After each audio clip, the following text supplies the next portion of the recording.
Cristina, por invitarme a esta presentación. La verdad es que eh, quería primero hablar sin tener un guión escrito, pero después dije, algunas cosas se me van a olvidar. Entonces preferí no hacerlo y tener algo por escrito que me fuera guiando en esta presentación. Primeramente, María Cristina, te agradezco la invitación a presentar en el marco de esta feria de libros que organiza el Instituto Matías Romero, la tu más reciente publicación, que se suma a la enorme lista de títulos que conforman tu vasta, sólida y muy diversa obra. Cuenta con la admiración de miles de estudiantes, académicos, diplomáticos y, por supuesto, con la mía. Tengo apenas unos minutos para hablar de un libro de más de 500 páginas, en las que demuestras, de nuevo, tu enorme erudición, tu destreza como investigadora y analista de los fenómenos internacionales y tu originalidad para encontrar siempre un ángulo innovador a temas ampliamente tratados con anterioridad. En este caso, la sorprendente relación y los vasos comunicantes que existen entre los ejemplos de la diplomacia pública en el siglo XXI y el reino animal. Celebro también que hayas incluido en la extensa bibliografía de consultas y lecturas autores asiáticos que muestran otra visión de los acontecimientos que se desarrollan en su área. Confieso que me sorprendió el título apenas conocer tu libro. No, no menor que el de descubrir conforme a lo leía, que en efecto son los dos temas, perdón, me salté una línea. Confieso que me sorprendió el título apenas conocer tu libro. No menos que ir descubriendo el subtítulo que se refiere a los animales fantásticos. Conforme lo leía, pero en efecto son dos temas con múltiples asociaciones y que por lo tanto es necesario documentarlos, analizarlos y ponerlos en perspectiva. El subtítulo de los animales fantásticos me llamó poderosamente la atención y creí que te referías a los animales humanos, que son los líderes globales y materia de estudio y análisis del libro. Pero al leer el texto caí en cuenta que se trataba verdaderamente de animales como el ornitorrinco australiano, que siendo un mamífero, nace de huevos. Y describes el hecho de que la hembra está exenta de tetas y excreta la leche para alimentar al bebé por la piel. Esa piel llena de bacterias no afectará la salud del bebé, ya que la leche tiene un alto contenido de antibacterias. Sorprendente. Esos son los animales fantásticos de los que hace mención, creo, Cristina. Fascinante su investigación sobre la Rusia y su herencia soviética, los sucesos de Ruanda y sus esfuerzos por sacudirse el pasado siniestro, la profundización sobre las tortuosas relaciones étnicas de Australia con la primera mitad del siglo XX y los tratados engañosos. Eh, la versión, ¿por qué le llamo engañosos? Porque la versión en inglés difiere de la versión en maorí, de los primeros pobladores británicos con los aborígenes maorís de Aotearoa, Nueva Zelanda. Pero centraré mis comentarios en dos temas que son de mi más cercana competencia, China y México. Lo haré desde un plano más bien anecdótico que invite en todo caso a la lectura de este bloque. Empezaré por el asunto de China y la diplomacia de los pandas. Es un tema que es relevante para México y lo fue también durante mi gestión como embajador de México en China. México fue beneficiario de esa política en 1975. Recibimos como regalo del gobierno chino 2 pandas gigantes para el zoológico de Chapultepec. Cuando, además, en 1981, México se convirtió en el primer país del mundo en lograr el nacimiento de un panda en cautiverio. De alguna manera contribuyó a darle a nuestro país una imagen positiva en el exterior y contribuyó por años al fortalecimiento del flujo turístico de nuestra capital, que es, en fin de cuentas, uno de los objetivos estratégicos de la diplomacia pública de cualquier país. Hacia el año 2002, cuando me desempeñaba como embajador en China, sobrevivían en Chapultepec 3 hembras adultas de entre 12 y 17 años, aún en etapa fértil. Resultaba urgente conseguir que se aparearan, pero en ese entonces la política del gobierno chino había cambiado. Pedía $1 millón anuales a manera de renta de un macho, además de reservarse el derecho de propiedad sobre las crías en caso de que se lograra. Así lo hicimos saber desde la Embajada de México a las autoridades del gobierno capitalino, pero no obtuvimos respuesta favorable. En la actualidad, solo quedan con vida una de esas 3 hembras, ya con 33 años de edad. De manera fatal, México habrá de quedarse sin pandas en su zoológico en nuestro país. Retomar el tema, cuando en 1925 se cumplen 50 años de la llegada de los pandas a México, sería tal vez una manera de impulsar la cooperación bilateral con China y de darle una nueva y magnífica oportunidad a la diplomacia pública de ambos países. María Cristina Rosas atina en señalar que en el caso de México, el ajolote es una especie llamada a jugar un papel relevante en nuestra diplomacia pública, por 2 razones de peso: por ser una especie amenazada, de manera que todo aquello eh, todo aquello que hagamos los mexicanos para salvar será bien visto en el exterior, y por representar, como ninguna otra especie, nuestra identidad híbrida, tal y como lo ha documentado el antropólogo Roger Batra en el libro La jaula de la melancolía. Para Bartra, el ajolote representa la metáfora más elocuente del ser nacional. La larva indecisa de una salamandra que llena de capacidad de aplazar su metamorfosis. A mitad del camino, entre el agua y la tierra, el ajolote representa nuestro eterno mestizaje. Una criatura con branquias en vez de pez y patas, y dedos de anfibio, que nada como el bagre, ni corre como el gamo. Un ser en permanente transición, justamente como lo es, me atrevo a pensar, nuestra identidad mexicana. Creo, por otra parte, que también el jaguar ha cumplido y cumple con ese con esa función simbólica de representar el momento de imaginarnos como país ante el resto. Me quedan 2 minutos. Tan es así que en octubre de 2006, el recién inaugurado Museo de la Capital de Beijing, un recinto de instalaciones modernistas e impresionante, albergó su primera magna exposición internacional con la muestra mexicana El jaguar prehispánico, Huellas de los Divinos, que desde la Embajada de México llevamos a China con la colaboración del Instituto Nacional de Antropología. El jaguar del mundo mesoamericano tiene muchas correspondencias con los dragones y los tigres de la tradición mitológica china. Tuvo por ello más de 2.500 visitantes en apenas 3 meses que duró la exhibición. Aquí de nuevo, como en los pandas, las afinidades culturales de los dos pueblos fueron vehículos de acercamiento bilateral entre las herramientas poderosas de la diplomacia pública y cultural de los dos países. En el texto del muro que abría la exposición, se advertía que el jaguar en México se encontraba en serio peligro de extinción.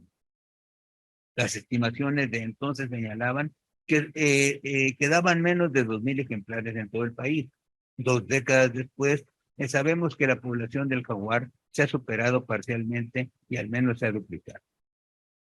Voy a saltar algunos.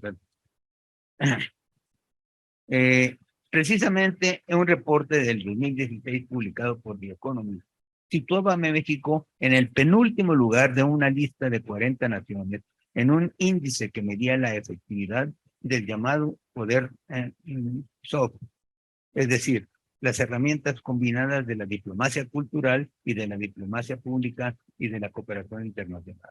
Solo China se situaba en aquel reporte por debajo de México, en el lugar 40, lo que resulta un tanto sorprendente si tomamos en cuenta el enorme esfuerzo de inversión que ha realizado China en esta materia en las últimas décadas, como documenta el libro de la doctora Rosa.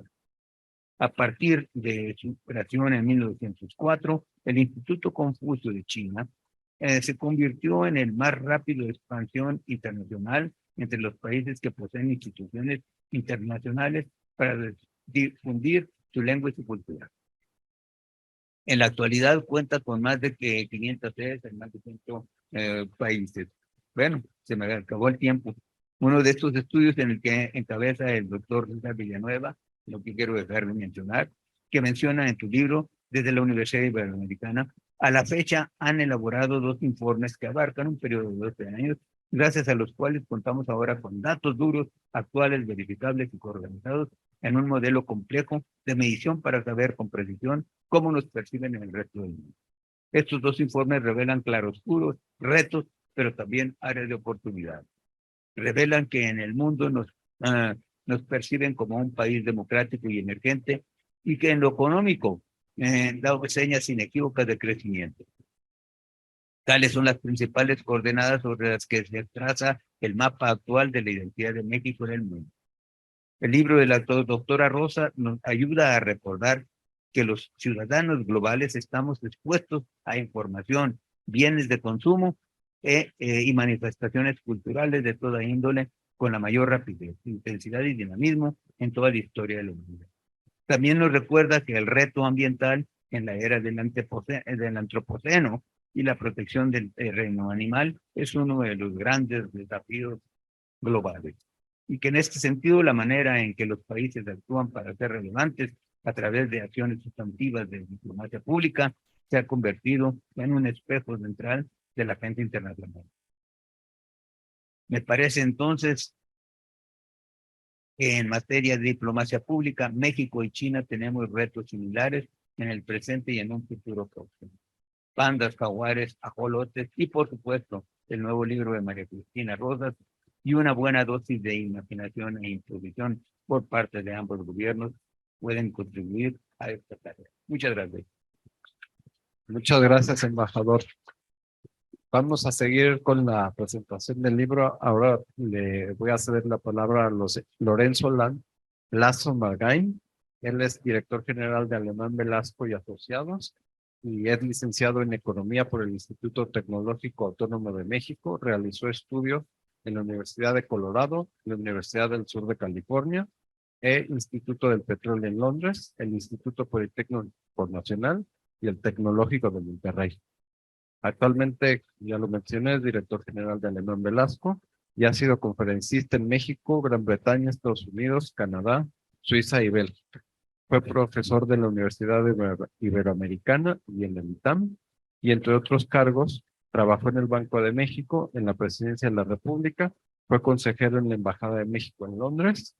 Destaca su participación como parte del grupo de observadores electorales mexicanos en las elecciones presidenciales de Estados Unidos de 2008 y de 2016.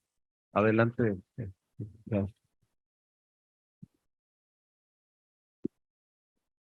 ¿Qué tal? Buenos días. Muchas gracias por la invitación, María Cristina. Muchas gracias por la presentación. Y sobre todo, muchas gracias a ustedes por estar aquí presentes. Realmente es apasionante ver que haya público para un libro en la época de la sociedad de la satisfacción instantánea, en la época de la sociedad de la impaciencia, en la época de quienes contemplan que las decisiones públicas y privadas pueden estar enclaustradas en 140 caracteres de un Twitter o de un ex. Así que yo quiero, primero que nada, reconocer y agradecer la invitación y sobre todo el honor de estar con un panel de esta calidad. En segundo lugar, quiero hacer una reflexión importante acerca del libro de María Cristina.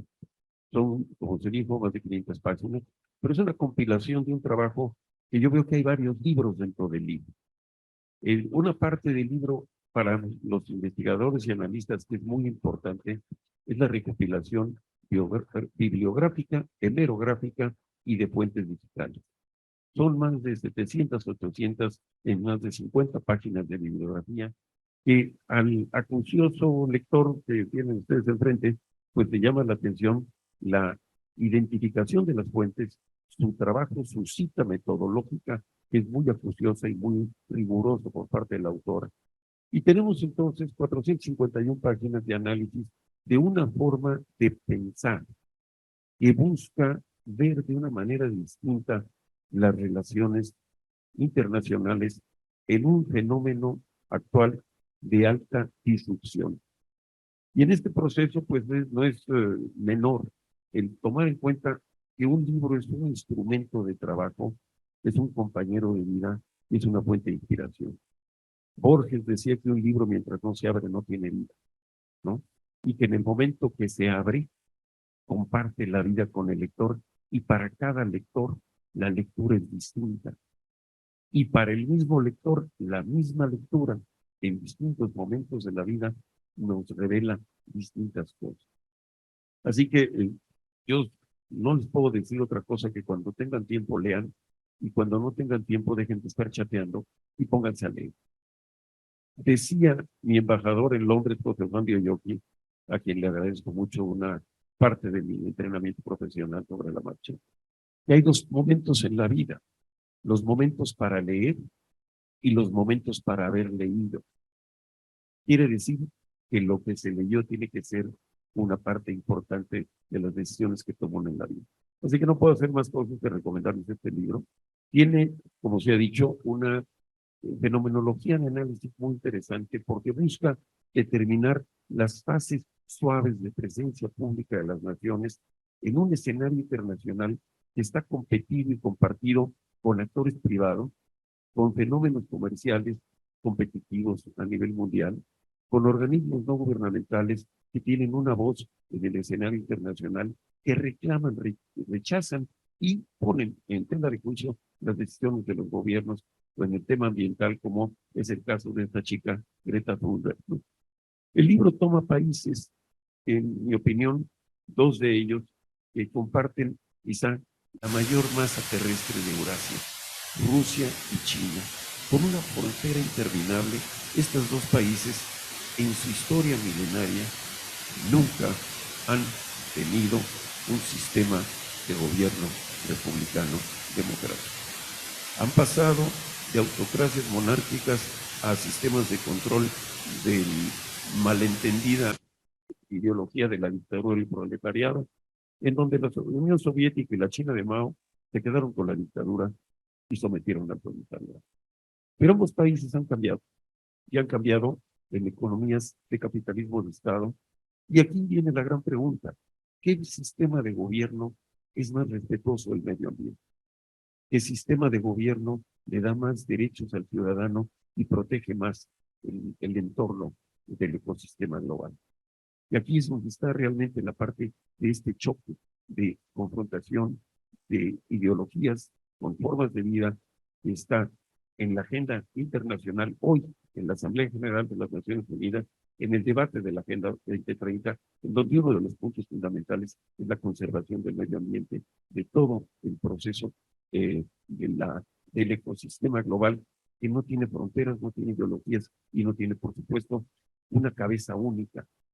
Entonces viene el análisis de Ana Cristina, que es María Cristina espectacular, que es el hecho de encontrar la simbología suave de un país a través de las especies en riesgo, en peligro de extinción.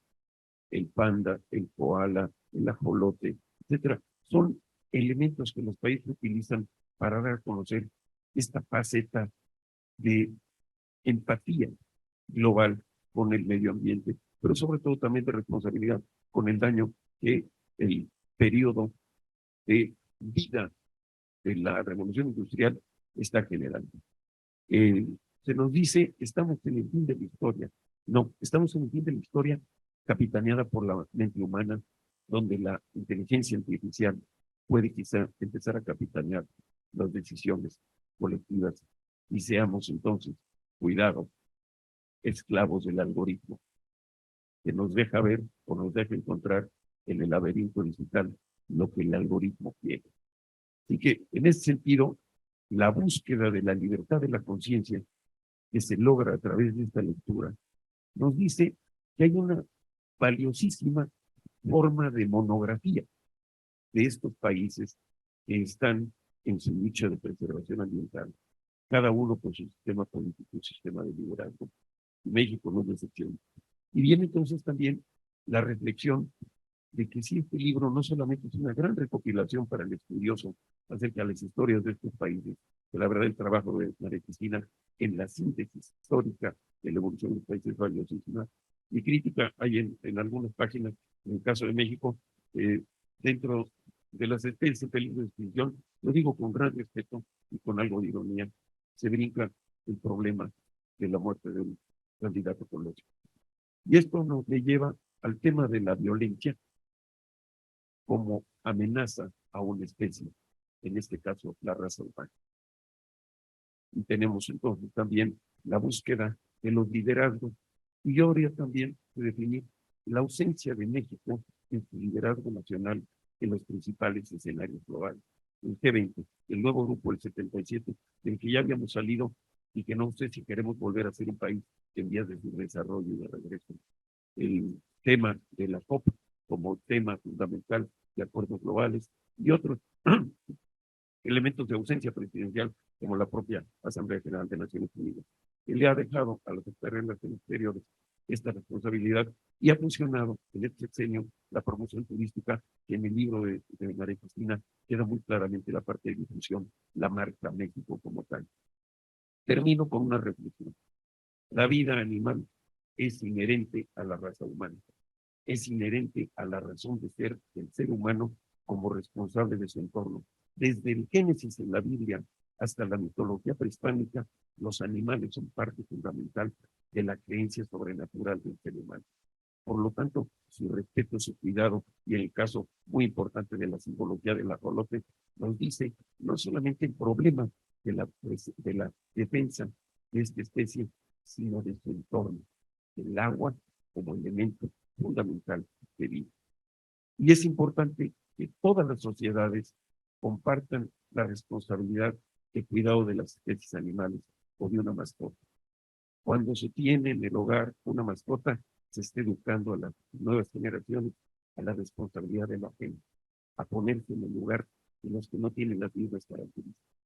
Cuando no se tiene mascota, el personaje se vuelve ególatra, autoelogioso, vanidoso, mentiroso.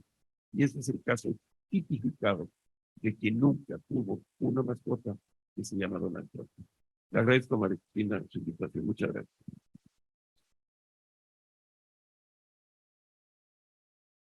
Muchísimas gracias. Ahora tenemos con nosotros a Kate Nelson, quien es la jefa de Cancillería Adjunta y cónsul en la Embajada de Nueva Zelanda en México.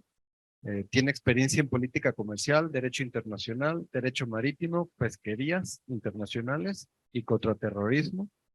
Su puesto inmediato anterior fue como líder de comercio de servicios en las negociaciones del Tratado de Libre Comercio de Nueva Zelanda con Reino Unido y la Unión Europea, así como en las actualizaciones de los tratados de libre comercio entre Nueva Zelanda y China.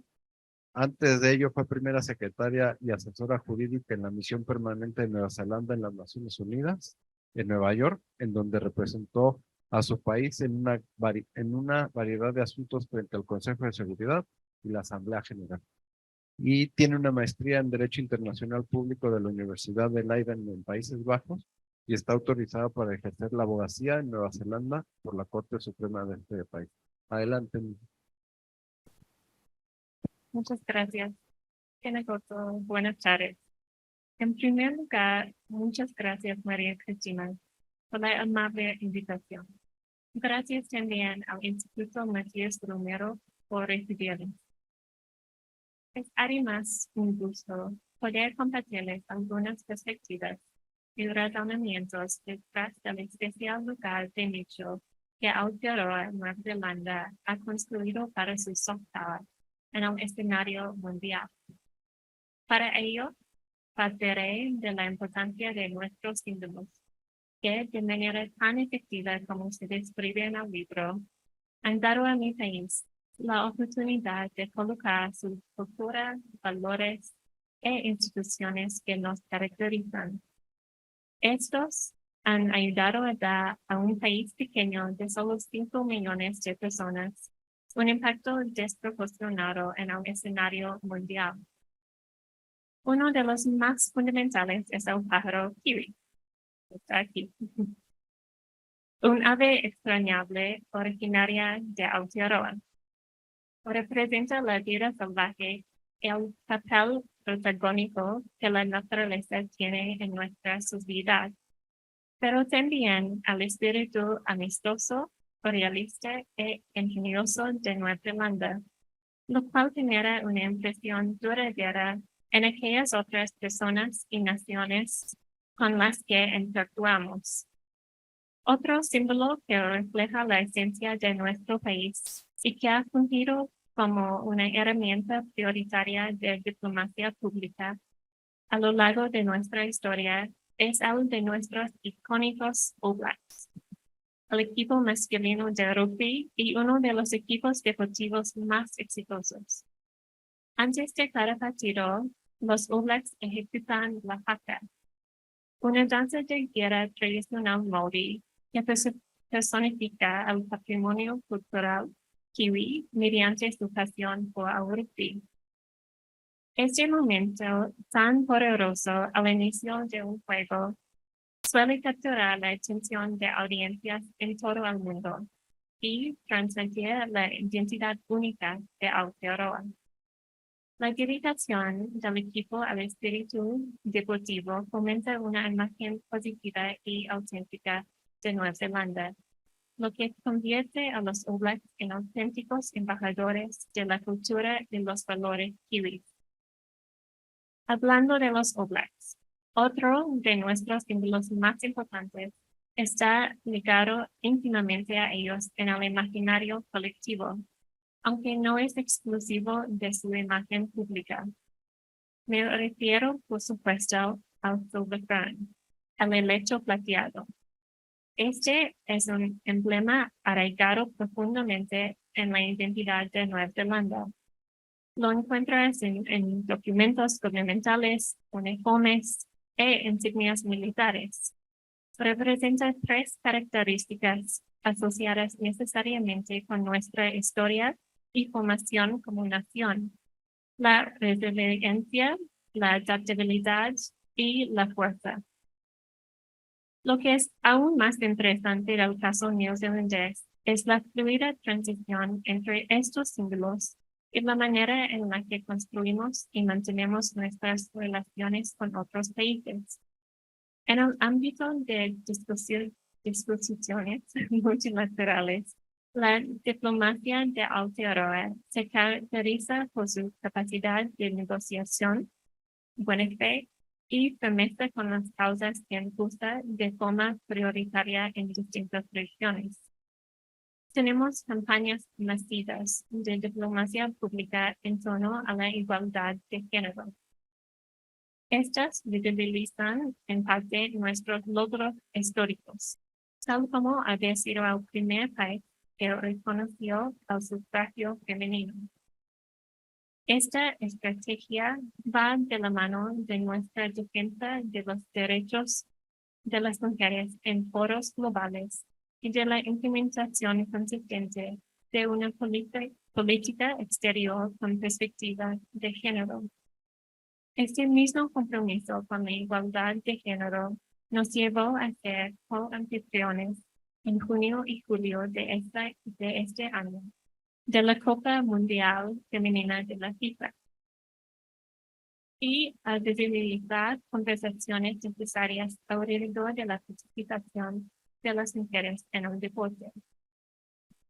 Un ejemplo adicional, central a la identidad kiwi, reside en nuestra diplomacia indígena. La promoción y defensa de los derechos de pueblos y comunidades indígenas es una prioridad en materia de derechos humanos para Nueva Zelanda. Dada nuestra historia bicultural y las lecciones aprendidas desde el Tratado de Waitangi, nuestro documento fundacional, constantemente buscamos impulsar intercambios globales, culturales, económicos y sociales, respetuosos y liderados por los mismos pueblos indígenas. Este expertise se ha convertido, sin duda alguna, en una pieza clave de la oferta de valor de Aotearoa en temas de diplomacia pública y ha complementado de forma estratégica negociaciones de instrumentos como el Acuerdo de Cooperación Económica y Comercial de los Pueblos Indígenas. El libro Animales Fantásticos y Dónde Encontrarlos, Diplomacia Pública y el Poder Suave del Reino Animal toca muchísimas más piezas del enorme rompecabezas que es el soft power neozelandés, aunque por cuestiones de tiempo no podría acabarlas todas. Desde la estrategia de posicionamiento de nuestro Sauvignon Blanc como marca vitivinícola global única, hasta la campaña de turismo impulsada en 2018 por la entonces primera ministra Jacinda Ardern para poner a Nueva Zelanda en el mapa, aplaudimos este esfuerzo importantísimo de la autora de sistematizar y analizar críticamente las experiencias internacionales que ejemplifican el poder masivo de la diplomacia pública. Es precisamente mediante el amplio abanico de herramientas que provee el soft power, los intercambios en educación, ciencia, artes, cultura, negocios, deporte, tradiciones indígenas y valores nacionales, que Nueva Zelanda y México han generado cada vez más conexiones de persona a persona.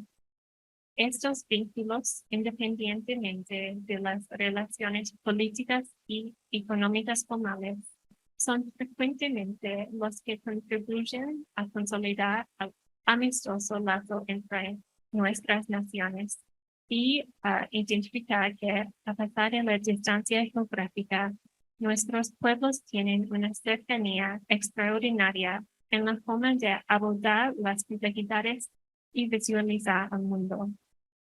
Muchísimas felicidades una vez más, María Cristina, y gracias por el espacio para conversar de tan fascinante tema. Gracias. Muchas gracias a Kate. Y ahora vamos a continuar con la autora del libro. Es la doctora María Cristina Rosas, o muchos ya la conocen. Es profesora investigadora del Centro de Relaciones Internacionales de la Facultad de Ciencias Políticas del UNAM. Es licenciada, maestra y doctora en Relaciones Internacionales por la Facultad de Ciencias Políticas y Sociales de la UNAM y doctora en Estudios Latinoamericanos por la misma institución. También es maestra en Estudios de Paz y Resolución de Conflictos por la Universidad de Uppsala, Suecia, y cuenta con una especialidad en epidemiología por la Facultad de Medicina de la UNAM, por lo que entendemos mucho cómo entiende todas estas vinculaciones entre los seres humanos y los animales no humanos.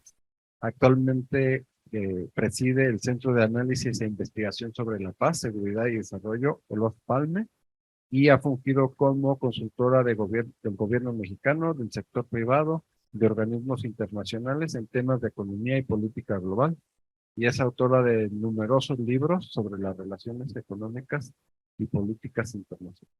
Adelante. Gracias, Rodrigo. Buenas tardes. Muchas gracias al Instituto Matías Romero por la hospitalidad para presentar este bebé que nació el 15 de agosto. Está recién salido del horno y la verdad me da una enorme alegría poder estar en este panel con tan distinguidos comentaristas, con Sergio Ley, con Kate Nilsson y con mi querido amigo Lorenzo Lazo. Y agradezco también la presencia de todos ustedes. en este precioso espacio, en este recinto que nos convoca a los internacionalistas año con año. Quiero también agradecer públicamente a dos personas que ayudaron a configurar el libro como lo están viendo en este momento. Linda Connie, que está aquí al frente, los está saludando. Ella es la responsable de la portada del libro. Estuvimos trabajando arduamente meses con correcciones, con ideas, etcétera, hasta que quedó esta portada. Entonces, atención autores, autoras, si necesitan una preciosa portada, aquí tienen a la creadora. Muchas gracias, Linda. También en el libro van a encontrar que al final de cada capítulo decidimos poner viñetas con algunos de los animales fantásticos analizados en la obra. Está aquí con nosotros Mesli Quiroz, que nos ha apoyado mucho en el Centro Olof Palme en el diseño, pues no solo de estas viñetas que cierran cada capítulo de la obra, sino también de nuestra mascota en el Centro Palme, que es Pandita Pandita. Ella diseñó a Pandita Pandita y pues lo pueden ver ahí en el banner y bueno, es como que el símbolo de nuestra asociación. Muchas gracias a ambas y rápidamente quiero hablarles de por qué escribí este libro, qué fue lo que me motivó y qué van a encontrar en él. Quienes me precedieron en el uso de la palabra ya se han referido a algunos de los aspectos de la obra. Yo quiero comenzar con una anécdota que no es la más afortunada, pero les cuento que hace muchos años, bueno, no tantos, en alguna reunión en Suecia con algún personaje muy notable, premio Nobel, después supe que era premio Nobel, conversando con él allá en Uppsala, me preguntó, oye, ¿y tú de dónde eres? ¿Por qué no hablas inglés como los estadounidenses ni como los británicos? Entonces yo le dije, I am Mexican, con rimbombante alegría, ¿no? Estaba yo muy feliz y me dice, México, the nicest region of the US. Entonces se me empezó a retorcer el hígado. Bueno, traté de controlarme, pues era una persona muy prominente en la Universidad de Uppsala y alcancé a decirle, México no es una nice region de Estados Unidos, sino que es un país independiente. Y entonces él me miraba y me decía, really? Bueno, ¿por qué cuento la anécdota? Porque estamos en un momento donde es muy importante para los países contar su historia, visibilizarse y hacerse notar en un mundo donde es muy fácil ser irrelevante.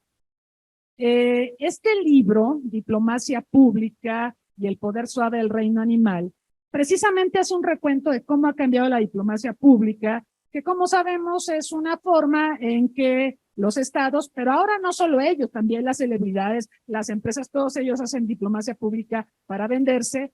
Los estados buscan llegar a las audiencias y ganar las mentes y los corazones. Las audiencias pueden ser de lo más diverso, pueden ser turistas, pueden ser inversionistas, ¿sí?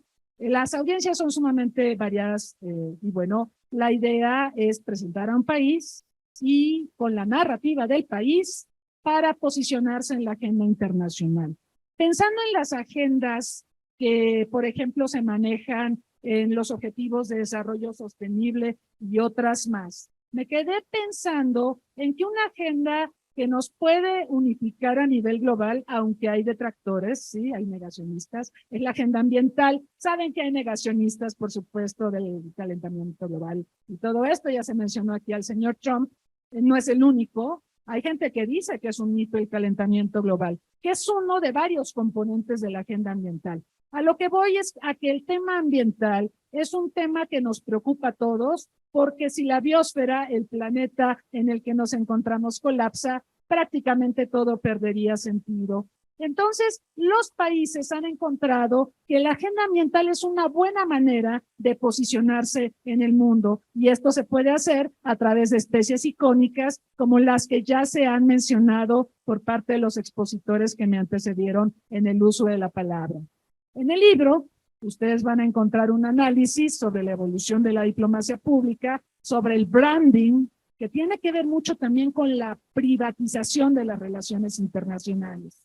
Ahora los estados están aplicando estrategias de marketing para visibilizarse. Y esto también es llevado al terreno de las especies icónicas. Hablamos de China, pensamos en los panditas. Hablamos de Ruanda, pensamos en los gorilas de la montaña. Hablamos de Australia, los koalas. Hablamos de Nueva Zelanda, los kiwis. Y en el libro también hago un paréntesis, aclaro que el kiwi sí es una fruta china, ¿sí? Pero el kiwi es un pajarito bastante peculiar de Nueva Zelanda que tiene alas muy cortitas, parecería un ave sin alas, no puede volar, es un animal más bien nocturno, vive en madrigueras y es una especie amenazada, como todas las demás que analizamos en esta obra.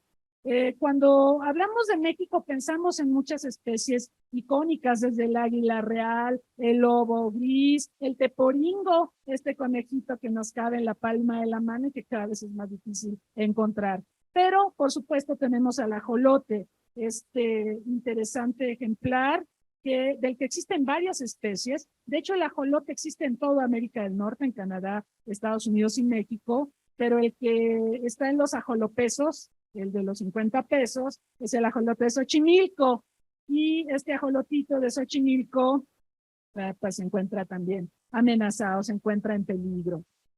¿Por qué es importante para los países apoyarse en los animales para mostrarse preocupados por la agenda ambiental? Bueno, primero porque no hay país en el mundo, de verdad no lo hay.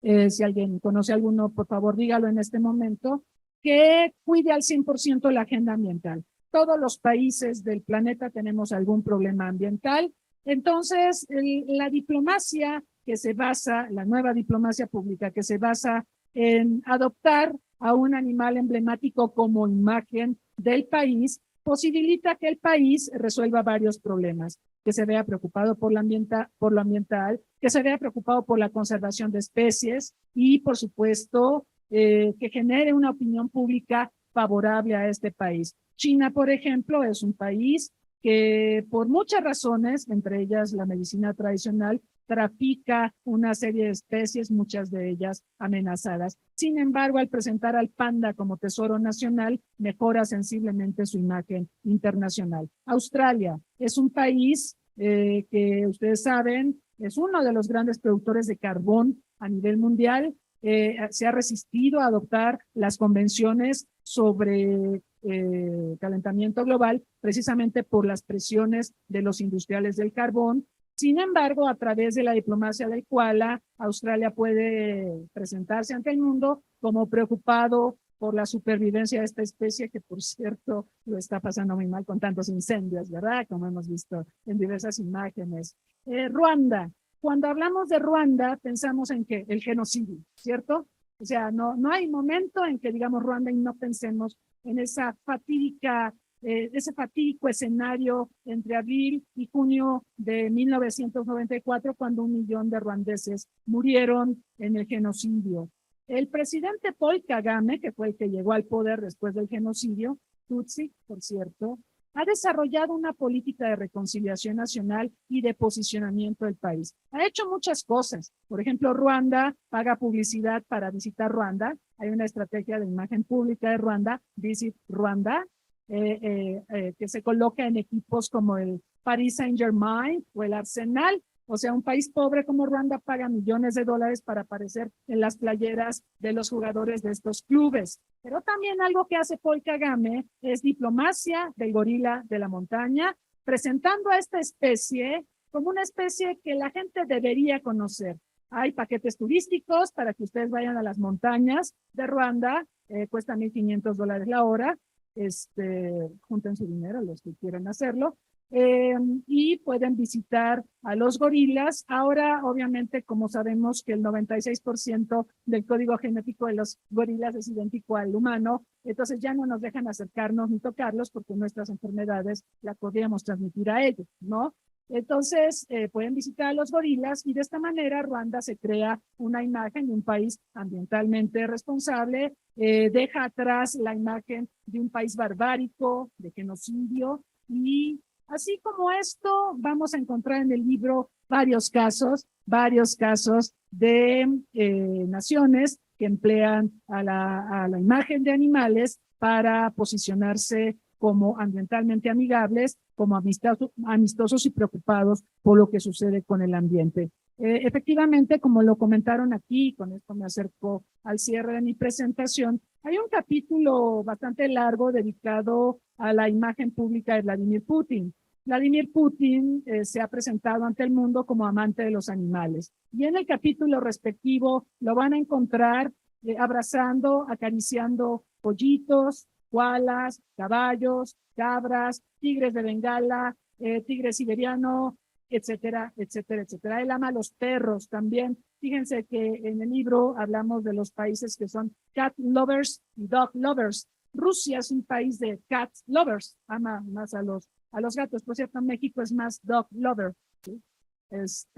Y bueno, en el libro explicamos que a Putin, a pesar de que es el presidente de un país que ama a los gatos, a él le encantan los perros grandes y tiene una colección de perros grandes muy conocida. Incluso se acuerdan de Connie, la labradora negra, que llevó a una reunión con Angela Merkel y Angela Merkel pues no sabía cómo zafarse de este encuentro con Putin porque le asustaban mucho los perros. La realidad es que Putin ha tratado de forjarse una imagen de animal lover, tratando de suavizar esta dureza que vemos en un personaje que sabemos que es bastante autoritario, ya se mencionaba aquí, y que también está embarcado en una guerra contra Ucrania.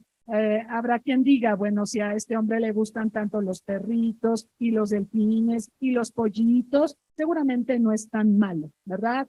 Y cierro con lo que comentaba hace un momento mi querido amigo Lorenzo. En Estados Unidos ha sido una tradición desde el primer presidente hasta Biden, con la excepción de Donald Trump, de tener perritos en la Casa Blanca.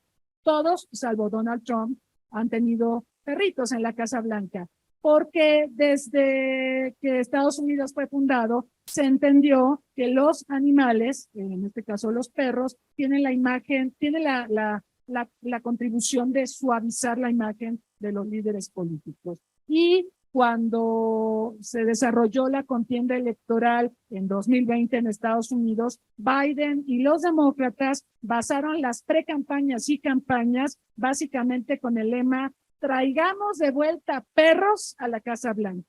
Ese era el lema de los demócratas. Y entonces todos los que eran precandidatos se fotografiaban con perritos, ¿no? Y le decían a la gente, ¿qué perrito te gustaría más que habitar a la Casa Blanca? Bueno, imagínense ustedes, casi la propuesta era, vote usted por el perro que más le gusta en lugar de vote usted por el programa político del candidato que resulte más convincente, ¿no? Hemos llegado a un punto donde se ha trivializado la política, pero esto les habla de la importancia que tienen todos estos animales fantásticos. Con esto termino y los invito muy cordialmente a conocer esta obra que estoy segura les va a arrancar varias sonrisas. Muchas gracias. Muchísimas gracias, doctora. Debido al tiempo, nada más vamos a tener la oportunidad de responder una pregunta, entonces no sé si hay alguna pregunta entre el público. Adelante. Muchas gracias. Como bien se dijo al principio, soy Bernardo Méndez, diplomático en retiro, diplomático de carrera mexicana. Muchas gracias por todas las aportaciones, por toda la originalidad del libro, el tema de la diplomacia suave, de la diplomacia que tenemos que fortalecer en México hacia los años que vienen.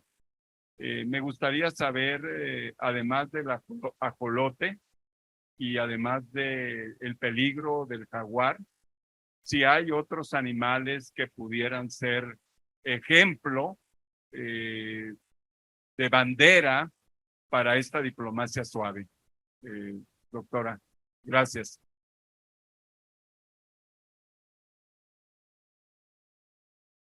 ¿Contesto? Ok, gracias a Bernardo por la pregunta. Hay muchos animales endémicos en México. Ahorita me acordé de la vaquita marina, que lamentablemente es una especie que ha sido víctima colateral de la delincuencia organizada, ¿no? Porque la pesca de la totoaba por parte de la delincuencia organizada, que básicamente busca extraer la vejiga natatoria para llevarla a China, se va en la pesca la vaquita y queda atrapada en las redes, ¿no?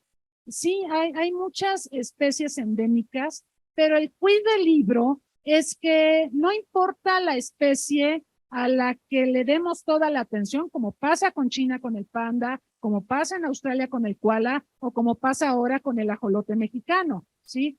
La realidad es que no hay una protección genuina de la biodiversidad, ni hay medidas específicas para la conservación de las especies, todo se ha politizado. Entonces, los animales icónicos son importantes en la medida en que posibiliten un posicionamiento de países o de figuras políticas, como decíamos en el caso de Vladimir Putin. Pero se pierde el sentido de la conservación. El panda es el símbolo internacional de la conservación. Sin embargo, China lo ha mercantilizado. Ahora te lo renta por $1 millón cada uno. Y bueno, yo espero que tengamos panditas en Chapultepec, pero si así ocurre, vamos a tener que pagar por ellos, ¿no?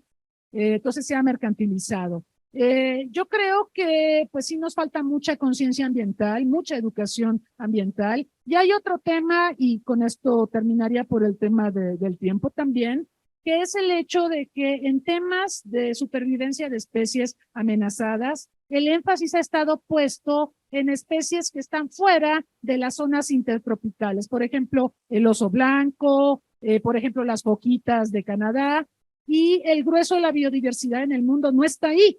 El grueso de la biodiversidad en el mundo está en las zonas intertropicales, como México, como Colombia, como Brasil, como toda la franja del continente africano y del sureste de Asia. Ahí está la verdadera biodiversidad y tristemente estas especies no reciben ninguna atención. Entonces siento que hay hipocresía en el tema de protección de especies, en el tema también de cómo se maneja el discurso de la biodiversidad, y la solución, mi querido Bernardo, es trabajar mucho en la educación ambiental y tener claramente un inventario de las especies con las que contamos. Me decía una connotada bióloga de la UAM hace poco que no tenemos realmente un inventario sobre especies en México y seguramente muchas ya desaparecieron antes de que siquiera hubiéramos tenido el gusto de conocerlas. De esa magnitud es el problema de la extinción de especies y por supuesto estamos en la gran extinción antropocénica, ¿sí? Provocada, esta es la única extinción masiva provocada por la mano del hombre. Muchas gracias. Y antes de terminar, nada más quiero destacar que el libro en el tema de diplomacia pública normalmente son escritos por especialistas en comunicación. Y en este caso es alguien en relaciones internacionales que le da una perspectiva bastante distinta a la demás oferta que existe sobre el tema. Quiero agradecer a todos los colegas que están aquí, a la doctora, a Lorenzo, a Kate y al embajador por este tiempo y agradecemos al público. No se vayan porque ahorita va a venir otra presentación de la revista mexicana de política exterior respecto al grupo G20 que tiene que ver un poco con esto. Muchas gracias a todos.